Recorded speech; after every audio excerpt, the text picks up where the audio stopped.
Gonna close the door, gonna do a show, gonna get a new episode out. Where have I been? I can't believe that it has been so long since we've done a new show. Here I am. Oh, whoa. Where? Are you still here? Oh, great. Well, welcome back to the Terrible Warriors. And, by the way, we do have a new season. We're working on season 7, the 7th year of this wild and wacky ride we've been a part of. We're playing The Spire by Grant Howitt, and we are getting our cast together, and we are getting our schedules in order, and we are going to tell a very cool story. It is going to be a little bit different, though. I have ideas about how we are going to present this to you, and, well, let's just say actual play podcasts have taken a bit of a turn for the competitive recently, and I want to make sure that we present this game to you in the light that I imagine in my mind. So, it's coming out soon, and if you want to be involved, we could use your help. Patreon.com/TerribleWarriors, right? I mentioned that. That's how this show is funded and supported by listeners like you. In there is the Tip Club, the terribly important patron. And in that club, you get to be part of a monthly private game that I run for you. Well, guess what? We're playing The Spire in the Tip Club. We already have actually played one session of this game, and we're going to keep playing The Spire, and it helps me learn this setting, learn the game itself, and it gives you an opportunity to get a taste of what we're going to be doing on the podcast before we do it. So if you'd like to be involved in helping to actually make this show happen, that is one of the strongest things you could do right now for me, is help join that private game that we run. In the meantime, keep following us on Twitter at Dice Warriors. Join our Discord channel. I rant and rave and vent there all the time, and you can stay up to date on the development of our 7th year of Terrible Warrior content. It's coming. Thank you for your patience. It's going to be a wild ride. But I do have some wonderful content to share with you today, because today, on the Terrible Warriors, we continue our Meet the Makers series. We continue to meet the people who make our games and lead our communities. And, well, the thing about this guest that I am interviewing today is you might not even be able to play his games, because his games are really weird and usually art projects that you can only see if you go to a gallery. They happen and then they disappear forever. Sharang Biswas is the kind of developer that is not really behind the scenes, but in the foundations of the community, helping to challenge why we play games, how we play those games, not just the story and the elements, but even the mechanics. Can they be better done to help convey the story you're telling? Just rolling dice, that can be kind of boring. What if you actually eat the character that you're creating? What if you actually feel physically an item on the table to help inform your storytelling? These are the kinds of games that Sharang works on, and it has a ripple effect through the community, and you might not feel it. But when you're playing a game like Forbidden Lands and you have your dice pool that is slowly disappearing as your health gets weaker and weaker in the game, that's the kind of thing Sharang is talking about. And even if you've never played one of his games, people like him are the ones that are influencing the games you are going to play in the years to come. This was a very exciting conversation, and about 5 minutes in, you're gonna hear that I realized I was in way over my head. I was not prepared for the kind of conversation we were going to have, and how smart, how thoughtful, how intellectual Sharang was. He has a way of disarming you when you approach him and you want to talk with him more, and I could have spent an hour longer talking more about games with Sharang. And, well, anyways, we met in the hallways of Breakout Con, and as I started most of these conversations meeting a complete stranger, I had to ask him, tell me about yourself. So why don't you join me as we meet Sharang Biswas. So my name is Sharang Biswas. I am a game designer, writer, and artist. I'm based in New York City.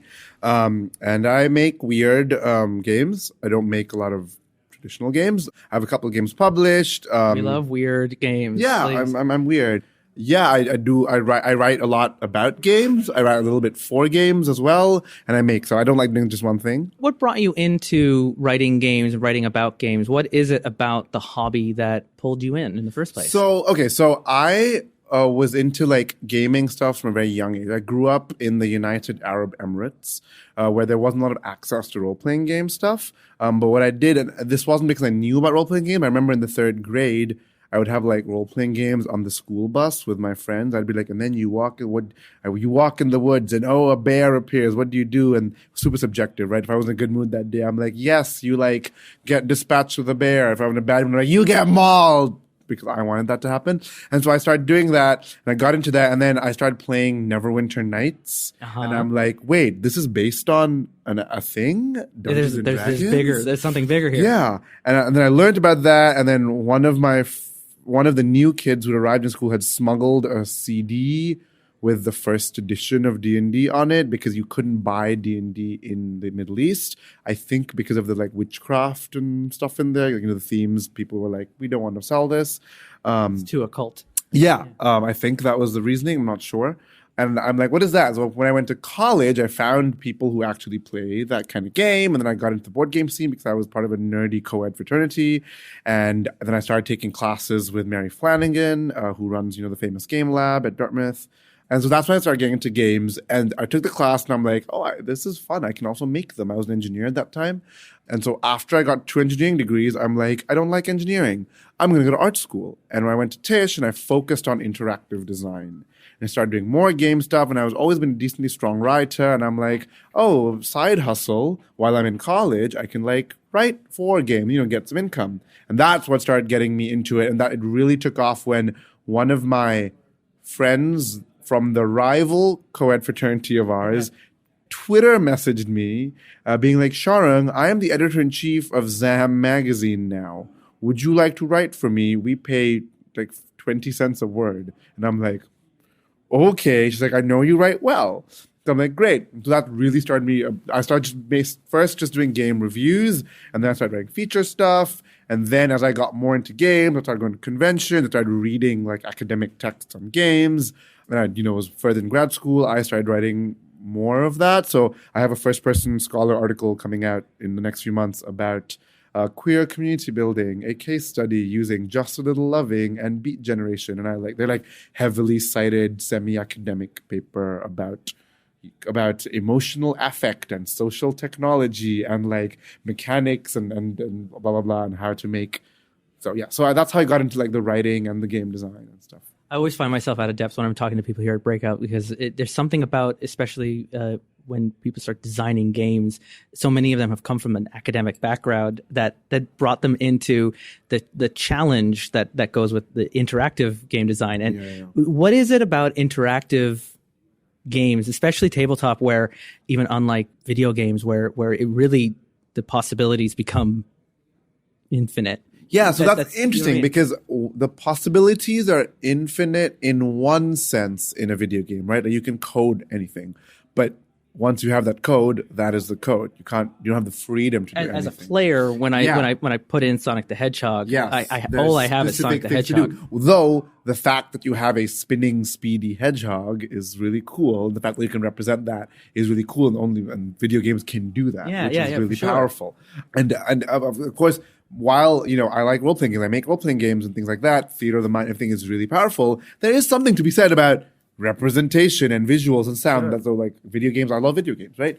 When we're imagining at a table, each individual has their own picture, which is its own beautiful thing, right? But they're very different. So I don't like it. So it's really funny because I'm involved. It's not one is not better than the other. They are different. It's very funny because I'm involved in the role playing game world, the LARP world, the board game world, and the video game world. Right? I do stuff in all of them, which is funny because most people do not. Yeah, they're all very different thought processes. And a lot of people are like, video games. Or like, you play Nordic LARPs, you're like snooty, or like, you play Bofferlarks, you're like basic, or you're a board gamer. Well, don't. It just sounds like you're intrigued by the whole idea of gaming. I just like games in general. Also, I get bored just doing one thing. And so, you said the power of role playing games? What separates interactive gaming from other like narratives? I mean, because you're a writer, and yet you've been drawn into writing games that people are going to explore. So when I teach, I always talk about, there are so many definitions of a game, but when I teach, I always talk about the parts that I'm interested in games are the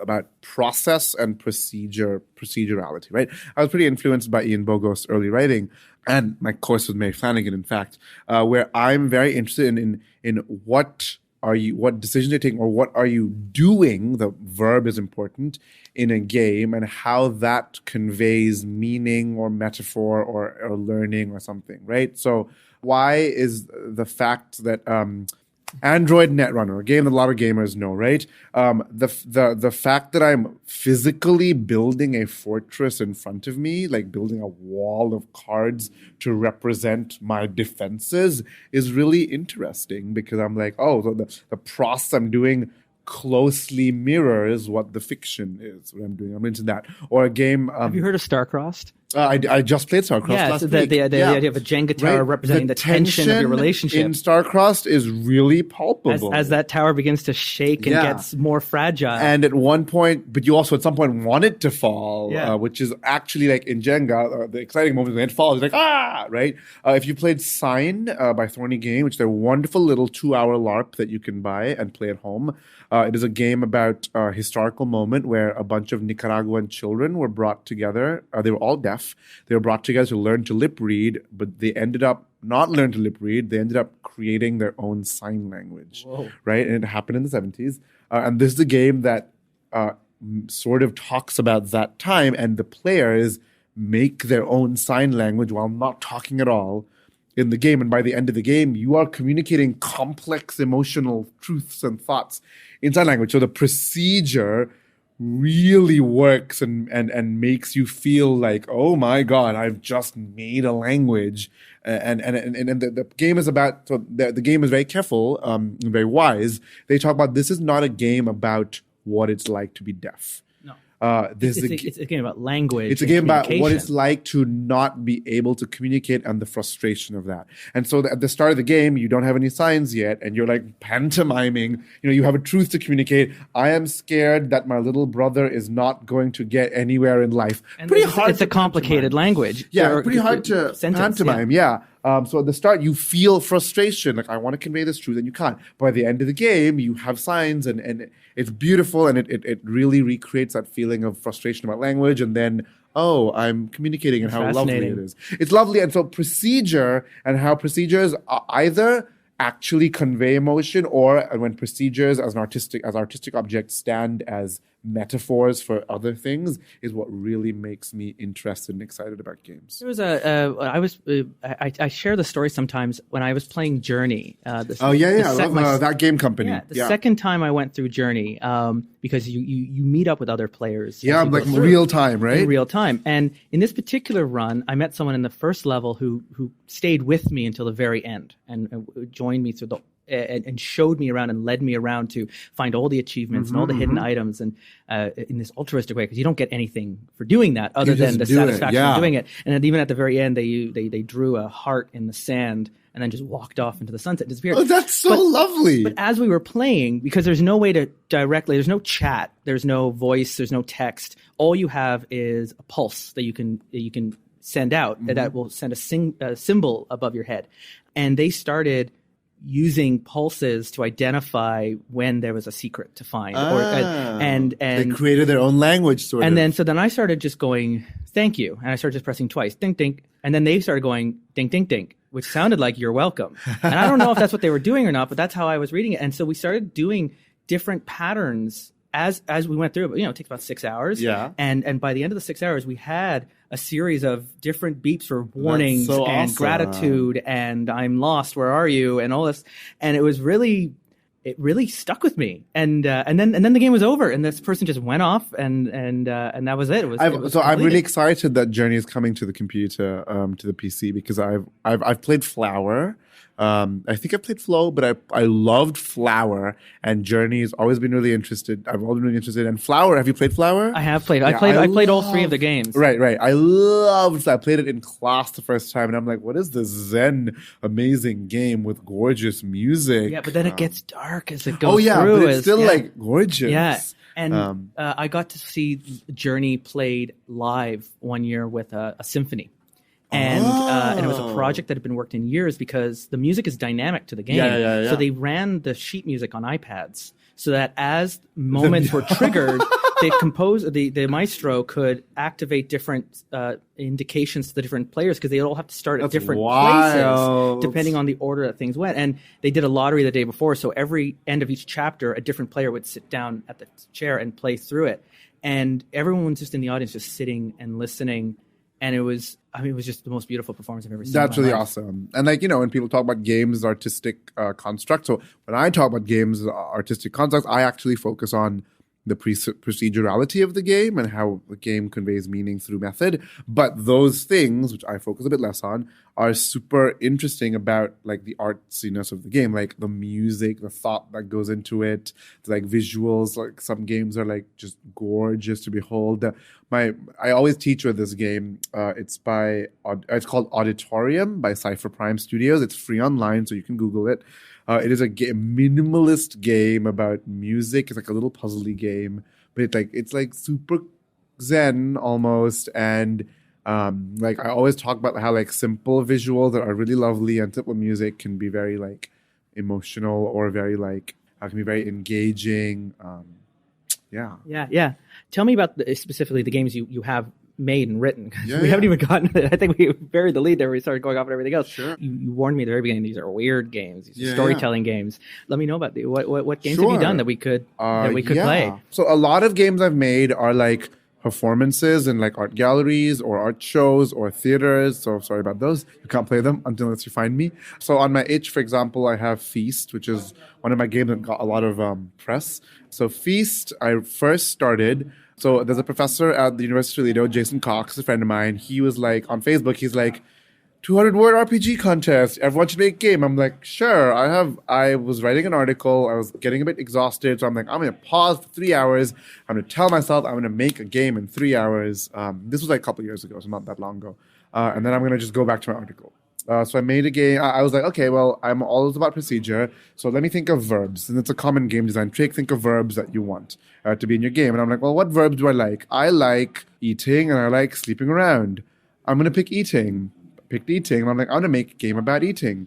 And then I was inspired because I was thinking, what can I do with eating? So there's a piece by Felix Gonzalez Torres called Portrait of Ross in LA, which is a pile of multicolored candy on the museum floor. Okay, and when the docent takes you to it, they'll be yeah, sure, eat the candy while I tell you about it. So you can grab a piece of candy and you eat it, and the docent will tell you, okay, so this candy pile weighs this specific weight. I think it's 27 kilos or something. It's very light. And every evening, the guards or the museum staff have to fill it up to an exact weight again. That's what the art piece is. And that's because that is the weight of the artist's partner, either when he was checked in or when he died of AIDS-related complications. And you eating the candy are the disease wasting away his body. And then most people... And by the time he's gotten to that eating the point... Candy. Yeah. And so, people are what am I eating? Do I swallow this? It's already in my... What is that, right? And so that was intriguing to me, that idea. Because it's I like what I'm eating, but it's also not a thing I want to eat. So I simultaneously dislike what I'm eating. What is what I'm eating? What does it represent? What memories does it bring up? And so I made the game Feast, where everyone who's playing before the game is assigned one of the 5 basic tastes, right? So sweet, salty, umami, bitter, and sour. And each person brings a food item. Ideally, you cook it, but obviously not everyone cooks. So you can bring grapefruit juice, right, for bitter. And you put the food together, and then you start the game where each of you makes a one-sentence character just inspired by what you see. So if I see someone brought croissant, for a cheese croissant for umami, let's say, I might be my character is a baker, a French baker. Or I might see the cheese in the croissant, and I say, my character has bright yellow hair. And that's what my character, right? You do that, and then you don't play those characters. You play alien parasites that infect those characters and are slowly eating away their thoughts and feelings until there's nothing left but an empty husk of their body. Because then what happens is each round, you take a piece of food, you eat it, and then you let the flavors and textures and mouthfeel inform the memory you are eating. So you, as the parasite, get sensations as you eat a memory, which are the same sensations that the food gives you as a human. And then you basically regurgitate that memory in the form of a story. Like, this is the memory I'm eating from my host, the French baker, right? Based on the food and like a few prompts based on the round itself. And so by the end of the game, after you've eaten all the food, you have completely destroyed your host. You have destroyed their mind. You have consumed it all. But that is the only time you know who they are fully. So only through the act of destroying your host can you learn who your host is. And so I was very interested in that. I was very interested in the idea of, the Proust's Madeleine, like you eat a Madeleine, it reminds you of your childhood. And I was very interested in the idea of I'm eating something that is nice and good and nutritious and healthy and tasty, but it also means I am destroying this. I'm like disgusted by what I'm eating. And so that game, it won an Indicate Award, and then it won an IGDN Award, and then it was shown in the Institute of Contemporary Art in Philadelphia for a few months as a performance. I performed it a few times. And yeah, that got some accolades, so that's a cool one. And then I really got into this kick of food and games. So I made a second game called Verger. While the first game is about cooking, the first game is about eating food. The second game, Verger, is about cooking. It's a one-player game that you play in an empty kitchen while making salad. And it's about witchcraft and revenge. And so you're narrating this tale of revenge. I have like a recipe format which you follow. And at the end of the game, like you have collateral people hurt with your revenge. And at the end of the game, you literally and physically eat what you have wrought. To eat the salad. I like that was shown in the Flow Gallery in St. Louis, and then it was on the reading list for the Nebula Awards, and I'm like, I love the rituals that you work into your mechanics to the game. Yeah, I'm really interested in, there's a lot of writing about games as rituals. There's like a ton of it. It's nothing new, right? So I'm really interested in that. I'm also, flavor-wise, I'm really into like magic-y things. Yeah, so in the process of eating and feast and cooking, it reminds me of I took a mindfulness course, and there was mindfulness eating as part of that, and just letting the morsel of the food be there and just let it evoke and follow the thought and the memory and meditating on that. That at the same time, this story of destruction, but also of this mindfulness that's happening at the same time of examining the food in a way that, a croissant comes in, you just wolf it down in the morning for breakfast and it's gone in a few seconds versus being stretched out of the course of a game like this and really examining what this food means to you or to your character. And Verger, I specifically have instructions: stroke the bitter herbs you have, smell them, now chop them. Feeling the texture in your fingers and feeling like the process of everything as it goes through and taking your time with it. Yeah, and I like, especially the second one, I want it to be like a Zen sort of experience that you play alone. Obviously, you can play with other people sitting and watching you, but it's designed to be played alone. Because I like food a lot. I like cooking a lot. My husband gets me cooking classes for birthday presents sometimes. I really enjoy cooking. And so I'm actually thinking of, like, I have a couple of, some more fleshed out than others, other food game ideas that I'm working on. So those are some. You're not the first one-player RPG I've met this weekend, and it's an interesting. I don't think it's something that most gamers would think about. Yeah, it's funny because a lot of video games are one-player. Exactly, right? But even as someone in some of these mechanics, the one-player is really as a way for the GM to tutorialize their own games and run through and play test it as a way to be able to let the NPCs kind of run on like an AI in a way through the dice rolling. But it's fascinating to consider having the option. And two-player RPGs are becoming a little bit more common now, especially in the last year, as we mentioned with Starcrossed and stuff. And because it is a challenge to find a group of 6 people who want to dedicate an afternoon. And like, for example, my husband is not a gamer, really. Yeah. He's a triathlete, so he does a kind of game, but he's not a gamer. And I want to be able to have games that are like short and that I can play with him quickly. I'm not saying my husband is all my motivation, but it's nice to be able to play games with my husband. Yeah, of course. So speaking of two-player games, I was part of an anthology recently called You and I, Role-Playing Games for Two, which collected a bunch of different games by a diversity of designers, which are all two-player games. And some of them are like you can play long distance over Skype. Some of them you play standing or sitting with each other. Some of them you have to like touch each other. And it's a really nice collection of very different games. I have a lighthearted game about struggling to finish homework in wizard school, right? While there are like other more heavy games, and that's cool. I was just told this afternoon of a game, a 2-player LARP, first time caller, last time listener. I'm running that. It's not necessarily 2 players. It's actually 2 to 50 players. Oh yeah, because every caller, I suppose, can be a different person. Player. Yeah, and I've run that for university classes over Skype, and that because I'm the radio host on Skype. And they're the classes, the callers. And it's a really fun, cool game because it's good to introduce people to what is pretend play and LARP and embodied play. Especially because if you have new players who are nervous and are acting a bit like jokey, you as radio host can be like, thanks, dude. That was a strange thing to say on live radio. Yeah, exactly. But great. It's got me thinking. When I'm not running podcasts, I'm a technical producer at a radio station, so I have access to a studio after hours. And now I'm running. Like, could I stream a game like this and have like our supporters on Patreon that join in and be players in this game as callers into this game? Would be so awesome. And we run it like a radio show out of a studio with an actual phone you can call that we could patch you in. Like, it's great. Yeah, Jeff Dieterle lives in Jersey, the designer. He's cool. He makes cool games. He has a new game coming out called My Jam, which is about a high school prom and dancing gives you magic powers. With Eric Mersman, he made it. So yeah, he makes good stuff. And then the project I'm currently working on, I'm really proud on, is so we got a grant. My co-editor Lucian and I got a grant from the Effing Foundation, which is the foundation that gives money to artists and activists and whoever who do work with sex positivity and like sexual health and those kinds of things. So we got a grant to create an anthology of games by diverse authors that discuss sex, sexuality, and adjacent issues, such as childbirth, any of those kinds of things, or make games that use sex acts as game mechanics. And we're really interested in this. We got a grant. We're in discussion with Pelgrane Press, who makes like 13th Age, #Feminism, Gumshoe, all those things, to publish it together. And we're really excited. We're soliciting currently designers, and then we're going to get 6 designers, and then me and Lucian. And we have a grant. We're actually going to pay the designers, which we're really excited about. Part of our mission in the grant is we want to pay artists. And yeah, we already have some submissions, and we're really excited for this project, hopefully coming out next year.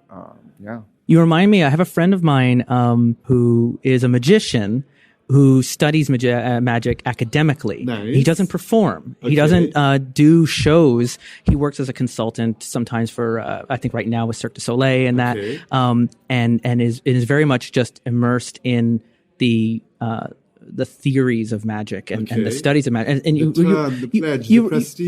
remind me of this. You're not publishing your games as designed to be like commercial products, and you can be, but you seem much more, at least from our conversation, interested in the theory of games and in the whys, why we game and how we game. So I would love to ask, like in 2019 here, what are as friends of mine who are editing or writing games of their own, what are considerations you would suggest they have when they're writing these games and working towards them, and what are questions we should ask ourselves as gamers when we're at a table of why, the whys that we might not always ask, that we take for granted when we're at a table, because it sounds like you've given a lot of these questions thought over the years.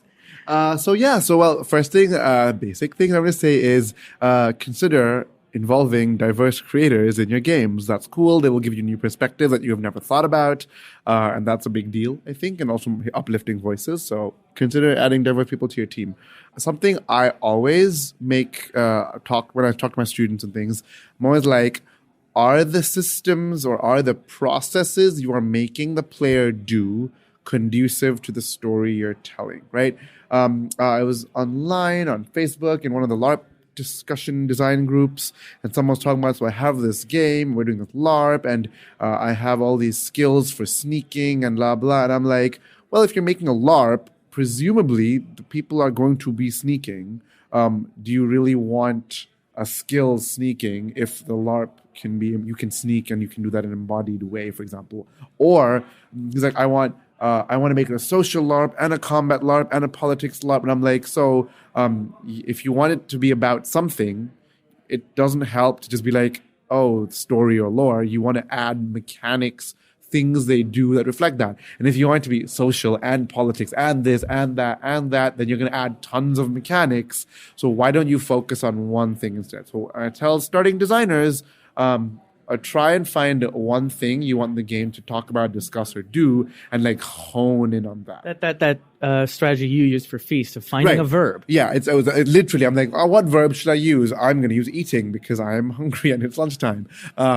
And then focus on that, and that will make an interesting game. I'm not saying games that do a lot of things are bad, right? I like playing Dungeons and Dragons. It does a lot of different things. Does it do all of them super well? That's debatable, right? It does some things really well, right? It's a good combat game, for example, and it can do other things. But there are a lot of designers who do that. And if you want to stand out as an artist, it's more valuable, I think, to focus on the one thing that you're interested in. And on that, you make more effective games, usually like that. Especially as an independent producer, rather than trying to just make a Dungeons and Dragons clone. Right. Make something that's unique to your purpose. When I teach general game design, and especially when I teach the kids, like teens, I'm always like, how many of you have played a game about shooting someone? Everyone. Great. Describe some of the games you played. And, they give all these AAA games. I'm like, great. How much money goes into making those games? And they're like, oh, millions of dollars. I'm like, great. Do you have $1 million? Are you going to make a game that's equally fun or good or whatever as those games? They're like, no. I'm like, great. You probably do not have the ability to compete with those games. So you want to make games that are different and interesting and you have knowledge and resources about. You don't have the resources to hire the animation team to make, the next first-person shooter game, but you have your own experience and life and thoughts. Turn those into a game. So that's what I tell students all the time. And then sometimes they do make cool shooter games that are weird and bizarre. Like Superhot was made very casually, right? Yeah. And it's a weird, bizarre, wonderful game. And I'm like, yeah, that's a new thing. It's a shooter game, but it's a completely different experience. Yeah. So that was cool. And then, so I always tell designers that. That's the main thing I tell them. And then what I tell players, especially when you're playing a game with more than one person at the table, I try and shy away as a GM whenever possible to do solo scenes. I do maybe short solo scenes. Like, what happened last winter with the spying master? Tell me, But I try and involve people. And sometimes it is good practice as a player to try and pull in your other players. You're all playing together and it's really good. Every player wants to shine at some point, right? In most games where you have differentiated characters, many games you don't, but when you have differentiated characters, each character has like a shtick, right? Like one thing they're good at or one thing they like doing. And in the game, you want to do that, especially if you're at a one-shot, right? You're like, I got so many hours to have and your moment. I picked this, like last night I was playing Headspace, and I picked monofilament whip blades that I have, and I decided they were in my dreadlocks. And I'm like, I'm going to whip my hair back and forth and eviscerate people. And I really wanted to do that. And the players and the GM created an opportunity for me to do that. I did it once in the game, and I was happy. I'm like, I did that one thing I really am good at. I can't remember the author of the essay now. It was a Playing to Lift. It was on NordicLARP.org, Playing to Lift. Yes, it was. I think it was Suzanne, who I know. She lives in Staten Island. But it was a fascinating conversation that I started having in my mind as I was reading this on, and I thought back on games where players who just want to like run off and rob the store, and none of the other group wants that, and it ends up pulling things away. And versus if you want to play a character that's self-centered, play a character that's self-centered. But as a player, you need to consider ways that you can give the other players opportunities to react. And you can do that by playing a self-centered character who like does something that creates a problem that another player then has to solve using the thing they are good at. It's okay to play a character that is making bad life decisions and can be really interesting, but consider that it's not at the detriment of everyone else's enjoyment and opportunities. And different games have, like in D&D, you don't want to fail at things. In Apocalypse World games, you do want to fail at things. In Masks, you don't get experience unless you fail at things, right? And so consider like that, right? And when I'm a player, I try, like if I'm having a solo scene, I was playing with Hamish, his game. I was playing the Sprawl yesterday. I was the like corporate wizard, and I was like an executive, so I had a lot of power in the fiction. And so the first scene started with me, and then I got a phone call. There's a problem going on, and I'm like, great. I don't want this scene to be all about me. It's going to get really long. So my secretary was like, what are you going to do next? I'm like, oh, I have these 2 consultants I always bring in. Call them. And then that immediately switched the scene to other people, and that brought everyone in. And I'm going to toot my own horn and say I am such a good player, which I'm a fine player.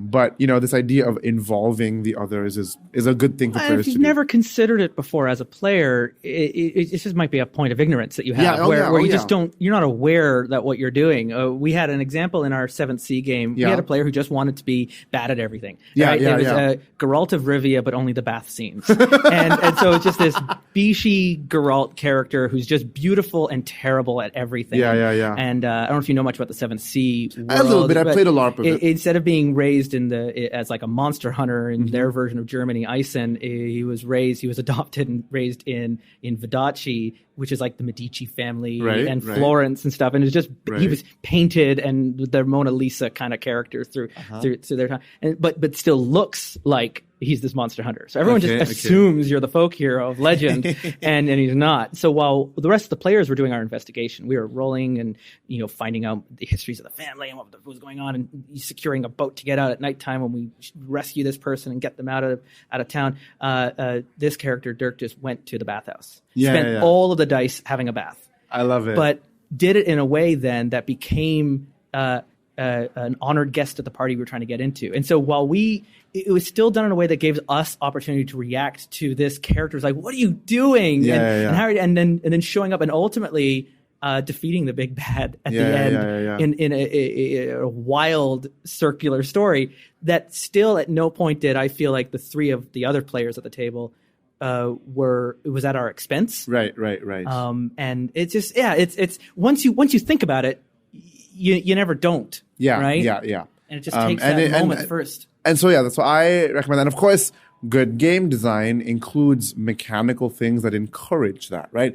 Golden Sky Stories has mechanics where you doing fun stuff allows the other players to reward you with a kind of experience that you can then use, right? So some games make that mechanical, which is a clever game design tool. But that's a tip for the designer and a tip for the player. Yeah. Playing a diverse amount of games too, not just sticking to one. And when I first started, it was just Dungeons and Dragons. Then once I started playing other games and from other writers and other perspectives and other intentions behind those games, and when you return to that game that you grew up on that you really want to enjoy, you bring with you all this other experience and understanding and questions to ask yourself.